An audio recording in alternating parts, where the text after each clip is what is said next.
Saudara-saudara, selamat berjumpa lagi. Mari kita membahas soal agama, konflik, dan integrasi. Saudara-saudara, agama dalam kaitannya dengan masyarakat mempunyai daya penyatu atau sentripetal dan daya pemecah atau sentrifugal. Agama sebagai sistem kepercayaan dimulai dengan penciptaan pandangan dunia baru yang di dalamnya konsepsi lama dan pelembagaannya bisa kehilangan dasar keberadaannya. Saudara-saudara, perpecahan timbul jika muncul penolakan terhadap pandangan hidup lama berdasarkan agama. Juga karena klaim agama terhadap kemutraan agamanya sendiri. Itu sering diekspresikan dalam bentuk kekerasan tanpa kompromi.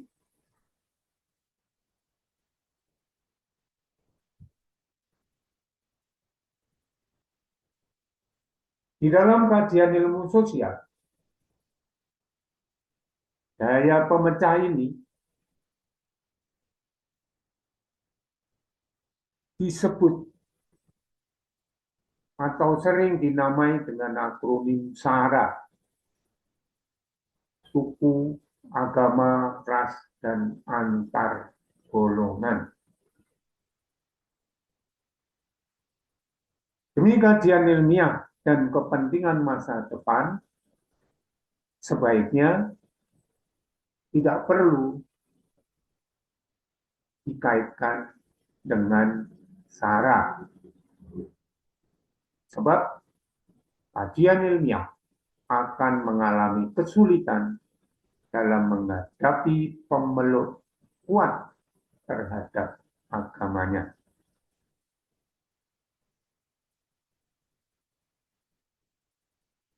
Saudara-saudara, daya penyatu dan pemecah berlangsung sejak awal pertumbuhan dan perkembangannya, sampai pada sasaran yang lebih tinggi, sampai pada bentuk piramida pemahaman agama yang terwujud pada suatu kelompok kecil dari kalangannya sendiri.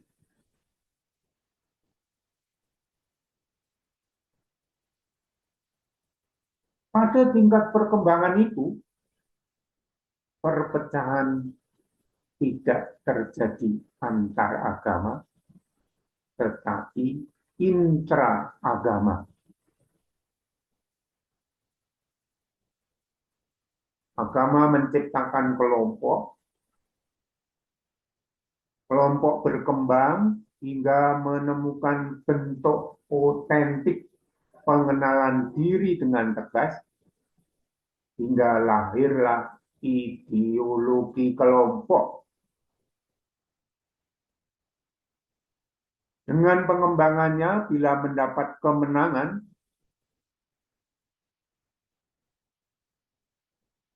kelompok itu lalu menetapkan hukum dengan leluasa dan memaksakan kepemimpinan sehingga timbul pergolakan agama.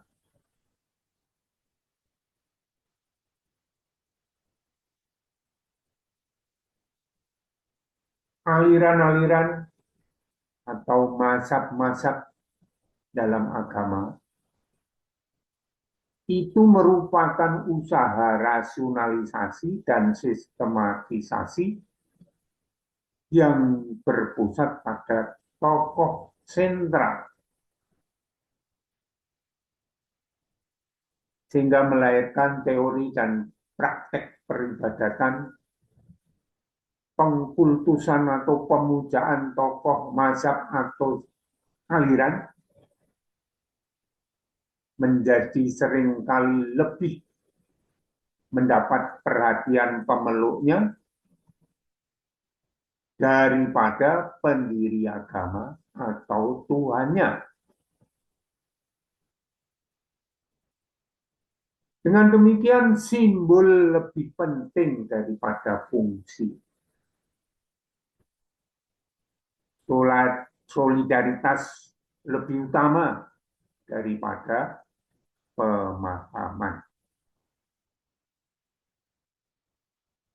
Saudara-saudaraku, terlepas relevan atau tidaknya penelitian Gage dalam The Religion of Java tahun 1960,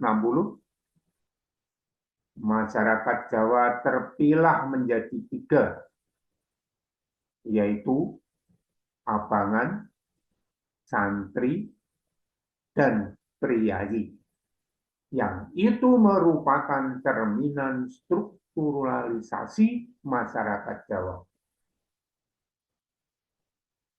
Pada pilah santri dan abangan bisa sampai menimbulkan konflik intraagama akibat adanya penafsiran yang berbeda.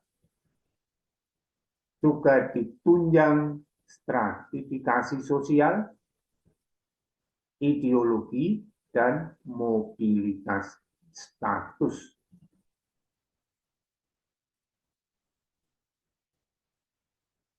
Soal agama dan stratifikasi sosial, pengertiannya terletak pada kecenderungan keagamaan masing-masing lapisan masyarakat.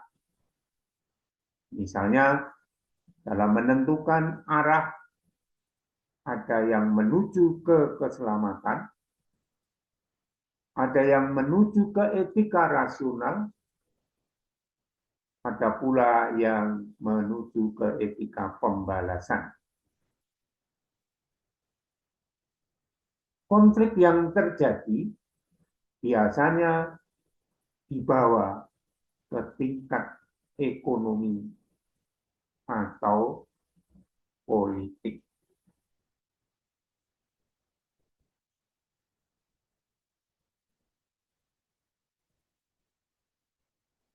Nah, itulah saudara-saudara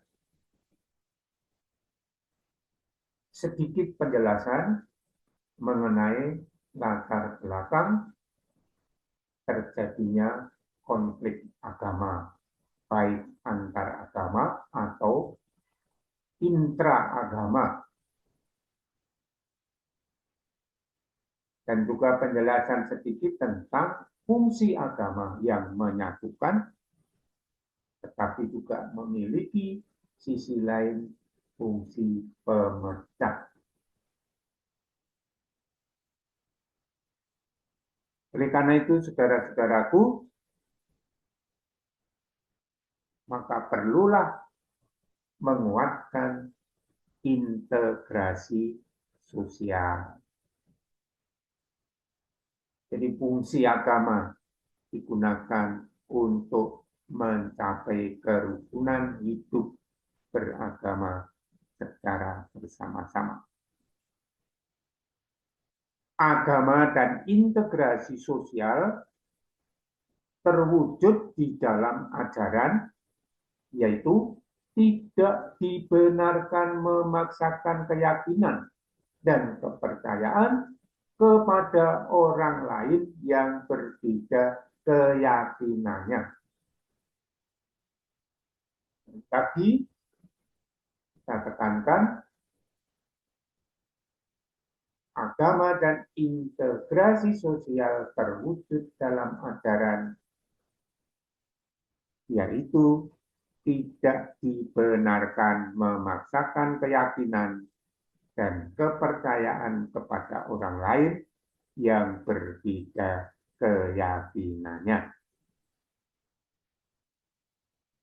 Integrasi sosial juga dapat didukung adanya perasaan bersama, perasaan berkebudayaan sama, berkebudayaan satu, seperti dalam isu-isu atau kepentingan kemanusiaan yang biasanya pada umumnya sama antar agama maupun intraagama. Perasaan kebersamaan dan berkebudayaan satu misalnya dalam peringatan-peringatan hari besar.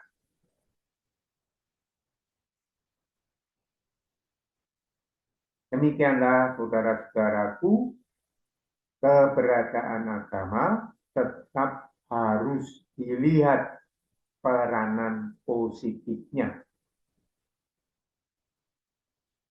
di dalam membangun masyarakat. Sebab agama dihadirkan kepada umat manusia untuk petunjuk bila ada konflik.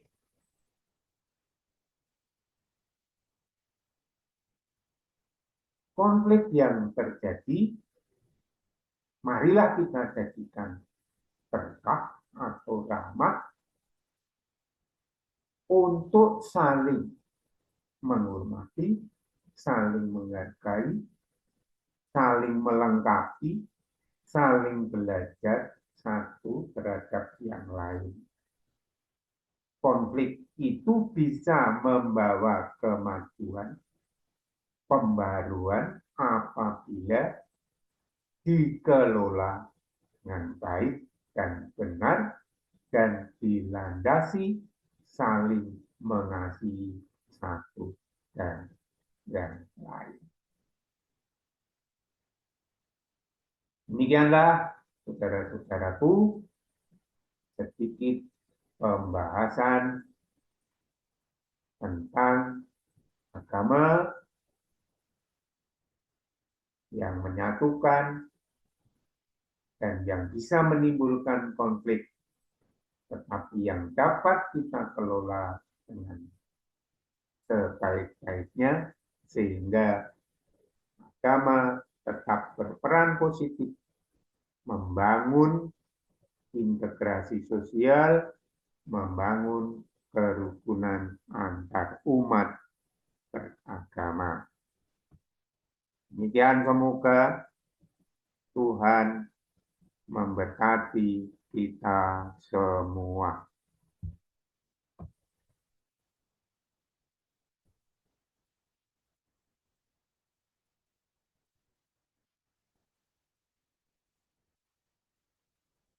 Halo, saudara-saudara. Sampai berjumpa lagi di lain kesempatan dengan topik atau tema-tema yang lainnya. Marilah kita tetap saling mengasihi dan menghadirkan damai sejahtera di dalam kehidupan kita bersama.